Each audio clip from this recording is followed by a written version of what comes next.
Welcome back to Brief Recess. This is Under Oath. You may remember a few episodes ago, we talked a bit about transracialism, me and Mélissa, and we thought it would be interesting if we reached out to some folks who do research in this area, who are scholars.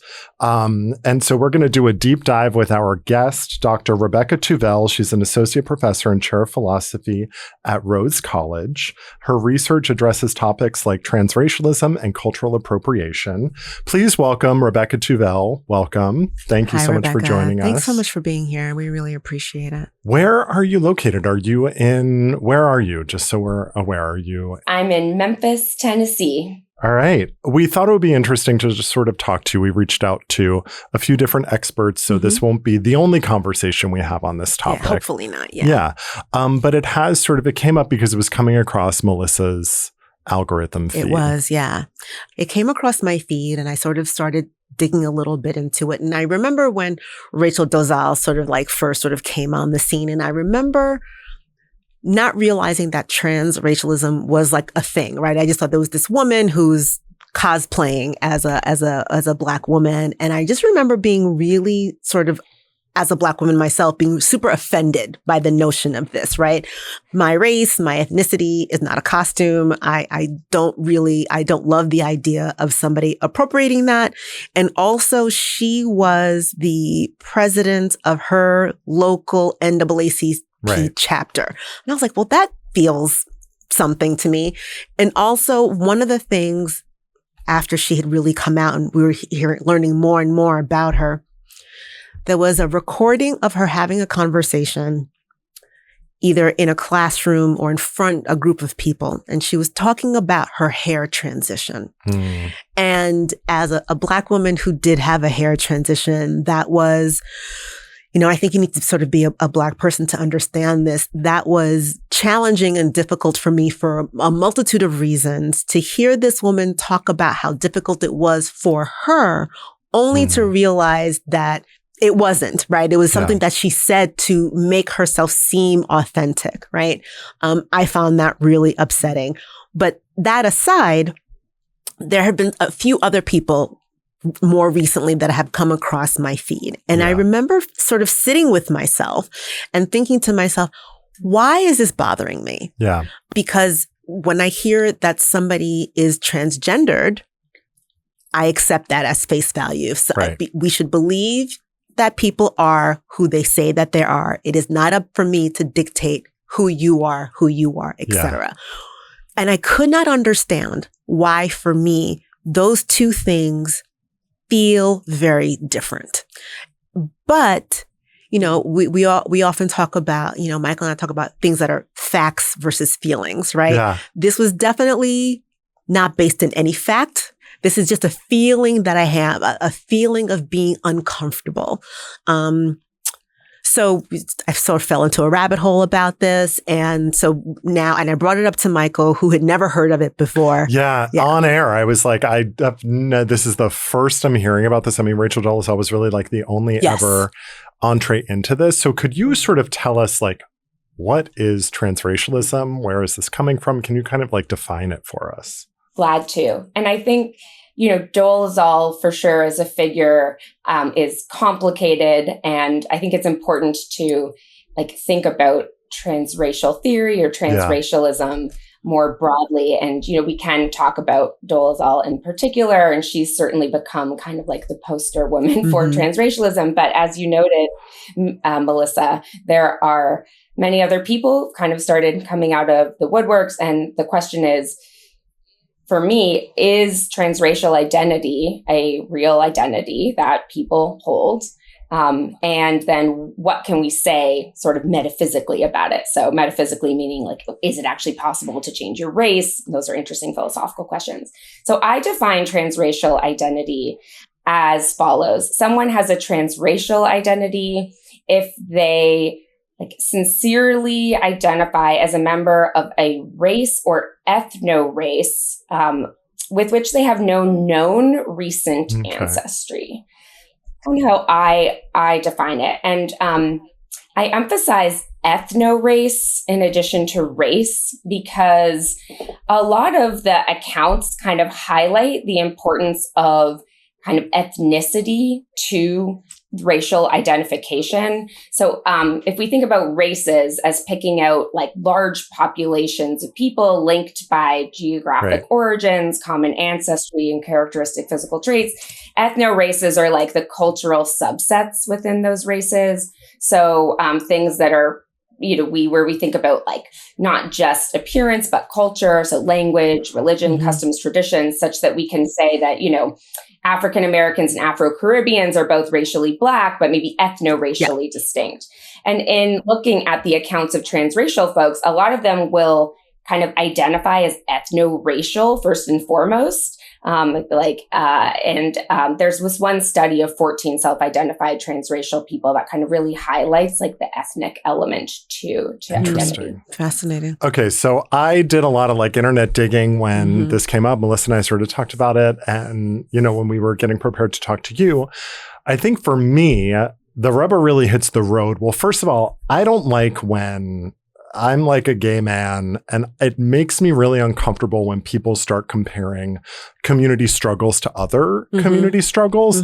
Oh, the transgender identity. Like, I get nervous and it makes me uncomfortable when people are like, oh, well, being transracial is like being transgender, because it's like, I don't like when we're like A is to B as B is to C. Like, that makes me nervous because it's like, it sort of is reductive, and I think it takes away from each community's sort of journey or what they're working through. Or I don't think we should be comparing a Haitian person's journey in America to a white gay man's journey in America and saying, oh, well, it's the same persecution struggle. It's not. And it also really bugs me, and I think the rubber hits the road for me when it comes to everyone I was seeing who came up when I was doing this research was a white person trying to be a person of color, or saying I'm transracial, and it was a white person transitioning to a person of color. And that shit bugged me because I was like, when you do that, that is an assertion of a privilege. That Mélissa can't turn around and pretend to be Michael or say I am Michael, right? But a lot of the people who identify as transracial were saying, I am going to be a Haitian woman. And they were white people like me. And that threw me for a loop, because I was like, that is you asserting white privilege in America. That is you saying that you are going to commandeer someone else's culture for whatever purpose, for your journey. And whether that is a true belief, so I want to remove this, oh, well, that is just transgender, however it's race, because that doesn't feel like an analog to me. It feels like when a white person is like, I am going to be a Haitian person now, that feels very different to me because it's so linked to community. It's so linked to racial identity, and there's a history. There's a history of slavery, people of color, and how the institutions are sort of structured. So I think that really freaked me out when that was happening. No, this is excellent. Yeah, I mostly need to. Yeah, and I don't want to be like, Rebecca, fix this for me. Like, that's not like what I'm trying to do here. Oh, absolutely. Yeah. No, I don't take it that way. I mean, I'm a philosopher. Yeah. I love hard questions. I love thinking about, different arguments and comparing, different kinds of identity claims. I think I'll just make a note quickly about the nature of analogies. Yeah. Analogies, they never compare to identical things. Yeah. Right. If they did, then it wouldn't be an analogy, right? We would just be talking about the same thing. So analogies, by their very nature, compare two things that have relevant similarities, but also that have certain dissimilarities. Again, that's why, they are analogies and not just mere identity claims. I do think that it's important to be cautious when we draw analogies. And at the same time, I think it has been really helpful to like the history of political activism, actually, to employ certain analogies. So you mentioned being gay. The Supreme Court case in defense of gay marriage had actually borrowed some from the a case in favor of interracial marriage, right? So like against anti-miscegenation laws. Loving v. Virginia. Thank you. Yeah, Loving v. Virginia. And so there's an example of how sometimes like seeing similarities maybe in different kinds of struggles can be liberating, can be helpful, let's say, toward certain liberatory struggles. I do think when it comes to transgender identity and acceptance, especially like in our current, political moment, it is risky, of course, to draw analogical comparisons. And I certainly understand like the hesitation that people have around these kinds of analogical comparisons. It's important too, I think, when you think about, publishing like an article in a journal in philosophy where you're exploring different kinds of arguments versus, taking a kind of like public stance in defense of like, hey, here's this analogy and do with it what you will, right? I think certainly I never anticipated my article being read by, more than, a few people. But of course, it was in the cultural zeitgeist at the time. Anyway, people were drawing those comparisons. And that article, could you give us a little bit of background on that?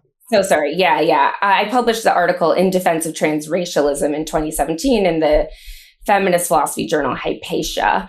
And it would argue that similar considerations in rightful support of transgender identity and acceptance also extend to transracial identity and acceptance. And, I said that, the paper was less about Dolezal in particular and more so using her and Caitlyn Jenner's appearance on Vanity Fair the same month Rachel Dolezal came out as a sort of opportunity to think through the philosophical questions of, transracial identity.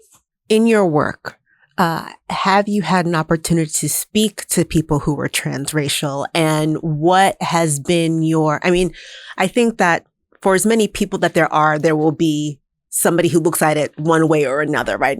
I think no two people will look at any one issue exactly the same way. Right. But what did you find? And was it, I wonder, sorry, I'm sort of working through this as I ask you the question.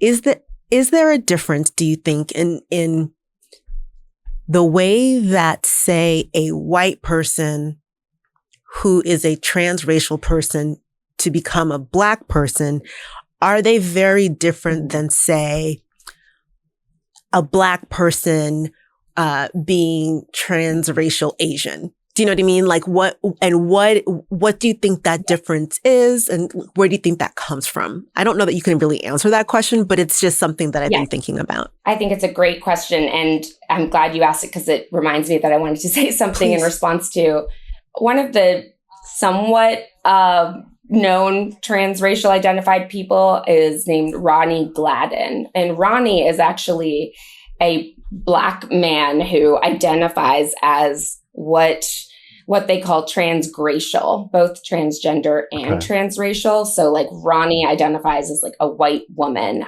And I've had Ronnie come speak to my classes before via Zoom. And Ronnie, I'm sure would be very happy to talk to y'all too. Very, very friendly individual.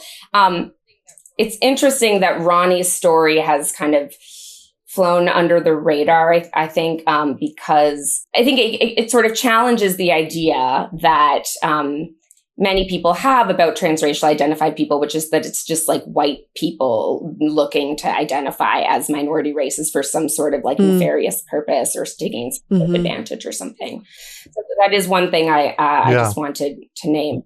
I think that there certainly are going to be all kinds of different factors that play into why it is that somebody who's born like white or Black or Asian or whoever is going to identify as a member of another race, right? I think that familial environment, right? So Dolezal herself had this interesting story where she like strongly disidentified with her white parents and then strongly identified with her 4 Black adopted siblings that her parents had adopted from Africa. And then she had an interesting kind of, racial experience, let's say growing up, it's totally plausible to me too that some people could be identifying as members of another race for maybe reasons having to do with like internalized oppression, and I think pulling apart the different reasons why we identify as we do is a very messy game. And honestly, I think it applies to transgender identity too. I mean, we're not, I think there are all different kinds of ways of being trans, right? Some people argue that like trans is a neurobiological condition. For some trans people, maybe it is. And there's other trans people who identify for reasons that we don't know. And it's it could be that some of those reasons have to do with like a internalized misogyny. That's what some people claim. I mean, I'm not here to kind of adjudicate or figure out who identifies, as they do and why. But I think it's just worth stipulating that like identity is really complicated. And I think you can acknowledge that there might be all kinds of different factors that go in, especially when you're dealing with like members of a historically marginalized group. So I would just like urge caution, I guess, in general, when it comes to like an identity that you hold and that you claim. Like, I think if you've sort of paid attention to history and stuff, there have always been people who have passed. Right. And these were usually, for people who don't know, these were usually African-American people who their phenotype was such that they appeared as white and they decided to live their lives or maybe travel as white people as a way of protecting themselves, as a way of achieving a better life, being able to earn more money and no longer live with the oppression that have, sort of dogged African-American people, especially in this country. I feel like those people, again, these are feelings, these are Melissa's feelings, not facts, that I look at those people and there's a part of me that has tremendous amount of empathy. I understand, right? You are trying to protect yourself. You're trying to save yourself. That is not, that is not the feeling that I get when I am looking at a transracial person. Now, I have never spoken to a transracial person to get, to try and understand, please explain to me why this is what you're doing. But I have to tell you, I would never ask a transgendered person why they were doing this. Right. Do you know what I mean? Yeah, but I think for me, it's like transgender people and people of color are in this country fighting to survive. Yes. Like the highest rates of murder are trans women of color. So this notion, I think it really raises my hackles and gets me nervous when we talk about this, because it's like, these are two groups of communities that are fighting for their lives in America right now. And so it feels like when we talk about transracialism, it feels like, and I'm not saying you're doing this, Rebecca, on this call, it feels like to do that is to be like a little bit flippant with identity, to say like, oh, these two are the same, or that like transracialism is, it makes me uncomfortable, because I'm like, these communities are already up against so much.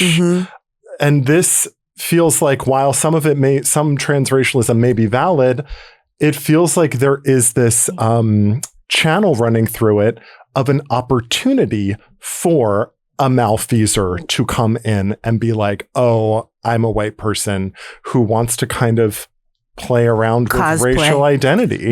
And like that, and where we still have sorority parties where, sorority girls are wearing sombreros and mustaches and just like being very callous and flippant with racial identity. Like that is a huge part of American culture, not just like we still have people white girls dressing as Mulan for Halloween. We still have people who are being very appropriative of culture. Yes. And I think that it's not my job to like adjudicate whether someone's valid or invalid with their identity, but it's making me uncomfortable, because I'm like, and that's the thing about this entire conversation is that for me initially, forget Rachel Dolezal, because that was like a different feeling for me. But when this came through on my algorithm, I really had to sit with myself and ask myself, why is this bothering you? Yeah. Why is this making you uncomfortable? Caitlyn Jenner she bothers me personally, but her existence does not bother me. Well, Do you because know what I mean? her existence as a woman is not taking away from biologically women who were born cis women, right? Mm-hmm. The existence of trans people isn't at the expense of cis women. So I think a lot of people argue that, I think incorrectly, as you noted, Michael, that trans women are like posing a threat to cis women's identity in some way, right? And I would argue that that's a mistake. And analogously, I would say the same thing is true for transracial individuals. I mean, so the thought that, for instance, like having the category of trans available is going to make it such that like all of these women are going to like choose to transition to become men because it's terrible being a woman or something, like we would say that's a completely unfounded kind of concern. And I would argue the same thing when it comes to transracial identity. I mean, for people who actually hold a transracial identity and who like try to align their public racial perception with their internal racial identity, this is like not mere going to a Halloween party and putting on a costume. It's sort of like, integrated into their daily life. They're like insisting on this identity over time. It's like often costly for them as well, because like coming out as transracial, I mean, think about, how that's received. So I think I would just challenge the idea that transracial identity itself poses a threat to like the welfare of transgender people or people of color. Now, I think what does pose a threat is when people like weaponize transracial identity against people of color or transgender individuals. I'll just one other thing on this. A lot of the people in the transracial like world, so if you kind of are in these online spaces, so-called RCTA, race change to another, is often how you can like find some of the trans race or trace communities. They are often also people who identify as like gender minorities too. So there's actually quite a bit of overlap in between among like the people who identify this way and like, trans people or other kind of minorities. And that's actually not unique to transracial identity. There's like kind of more overlap than you'd expect among some of these non-normative identities. And so you could take that for whatever it's worth, but I would say that maybe there's more of like an opportunity for allyship rather than threat. I think, I'm going to go back to the crates on this, and both of you are probably way too young to know this movie. When I was coming up, there was a movie called Soul Man, and it starred C. Tommy Howell, who was a white person, and I forget what happened, but he ended up needing money to go to college. He had done something and his parents wouldn't pay. And the only scholarship that was available was a scholarship that was available to African-American students. So I can't remember what he did, like super tanned or whatever it is. And he took the space of someone. And I mean, and the movie is supposed to be kind of funny, but then of course there are sort of like these sort of cheesy moments where all of a sudden he's pulled over by a police officer when he's not doing anything, and the light goes off for him, and now he understands. I think that people are worried about things like that. Yeah. Right? Like Rachel Dolezal taking the space as the president of her local NAACP chapter. Right. And I know that there are people who are also worried about trans women athletes, right? Taking the space of cisgendered women in athletics. And maybe this sits with me because I am a Black woman. And I will always be a Black woman, and there isn't anything that I could do or frankly would want to do about it, right? Perhaps that is why this is so concerning to me. I have a trans person in my life who I had read what they had said to us, and they are also feeling uncomfortable with this because their point was that they are simply trying to exist in this world, not trying to take the space of a cisgendered person. I think all of that's right. And I think, that transracial individuals might say, precisely the same thing, that like trying to exist, trying to live as they are. They're not trying to, take advantage of things that aren't intended for them. This is another thing that comes up sometimes. People worry, understandably, about there being a kind of inability to differentiate between, a person who maybe is deserving of a kind of reparation or affirmative action benefit or something like that on account of having been descended from enslaved Black people in America. We do recognize all sorts of ways that people who have relevant histories might be eligible for different kinds of protections or benefits on the basis of those histories. So you could easily say, well, this is not intended for transracial Black people, because the thing we're trying to do here is offer reparations for those who were descended from people, who were enslaved in this country. And so now maybe if the claim was like, well, we're looking to try to lift up minorities for the sake of like diversity, then you might have a claim to including a transracial person for the sake of like advancing diversity. So it really kind of just depends on the particular argument. And this applies in the case of gender too, right? So in some medical contexts, it will be relevant that, you weren't born like a natal female. In most contexts, it won't be relevant, right? But if it's like, are you going to be eligible for, certain kinds of pregnancy-related healthcare, something that might be covered by insurance, that's not going to apply, right, if you don't have the capacity to get pregnant, right? So in other words, it's like you could sort of have your cake and eat it too in a way. You can kind of grant the identity as legitimate, but saying it doesn't mean that in all contexts we collapse everything and we just don't recognize any kinds of differences. And I think like Jewish conversion is a good example of this too, right? So like some Jews, like myself included, are descended from like Holocaust survivors, and that might make some people eligible for inclusion in certain things. I don't know, maybe if there's like, hey, we're doing a study on, we're doing some sort of a genetic study on people who are from Holocaust descending grandparents, and we want you. But that doesn't mean that like we can't acknowledge and accept Jewish converts, even though, they're not going to be eligible for that kind of study, let's say, or something like that, right? So it's just a matter of like accepting the identities, but also accepting the ways that we have different paths into identities, right? Some via birth and this applies to, like think about adoptive parents, think about naturalized citizens, like the ways that we come to occupy categories that wasn't merely through birth, but was through actually like going through a process of some sort. Does this topic come up in your classes? I do teach philosophy of race and racism, and I recently started talking about it, but because students requested it. In the past, I really didn't talk about. They were like, "We want to talk about transracialism." So. I was just going to ask you, just sort of like what your feedback has been, what the reaction has been, because I think this is one of these things that we're going to, it will come up again, and we're going to have to sort of think about this, right? Think about why we're feeling what we're feeling.